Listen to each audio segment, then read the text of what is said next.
இலங்கை தமிழர்களுக்கு தனி நாடு வேண்டும், கச்சத்தீவை மீட்க மத்திய அரசிடம் கோரிக்கை வைப்பேன் என மதுரை பாண்டி கோவில் அருகே உள்ள தனியார் விடுதியில் நடைபெற்ற திருமண வரவேற்பு நிகழ்ச்சியில் பங்கேற்ற மதுரை ஆதீனம் செய்தியாளரிடம் கூறினார்.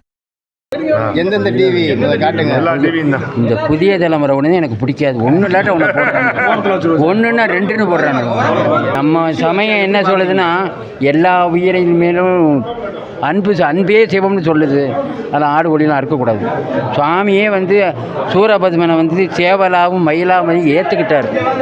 மரக்கரணை தான், உயிர் வதை செய்யக்கூடாது. நாங்கள் எங்கள் மடம் வள்ளலாருக்கு 288 சன்னிதானம் வள்ளலாரை சீடராக ஏற்றுக்கிட்டார்.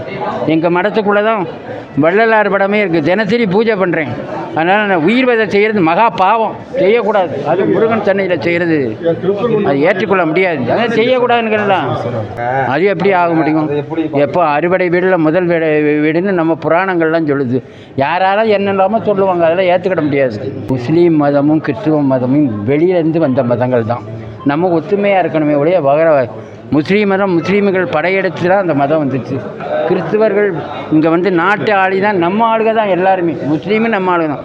ஒருத்தருக்கு ஒற்றுமையாக இருந்து தன் சமயத்தை வழிபாடு பண்ணும்படி இது மாதிரி சண்டை போடக்கூடாது. அது கீழே ஏற்றுறது ஒன்றும் தவறு இல்லை. எங்கள் கோயில் நாங்கள் ஏற்றுறோம். நாங்கள் ஒன்றும் சவுதி அரேபியாவில் போய் ஏற்றலாம்.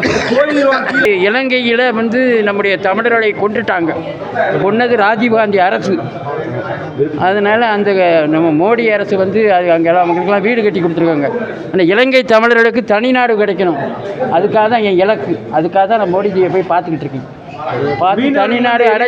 தனிநாடு அடைஞ்சே தீர்வோம். தமிழர்களுக்கு பாதுகாப்பு வேணும்.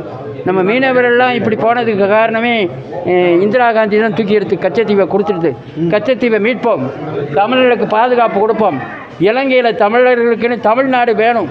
அது தனி நாடு வேணும்.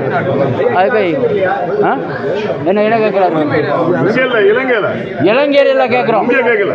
இங்கே ஒன்றும் வேண்டாம். இதை நான் பேச மாட்டேன்.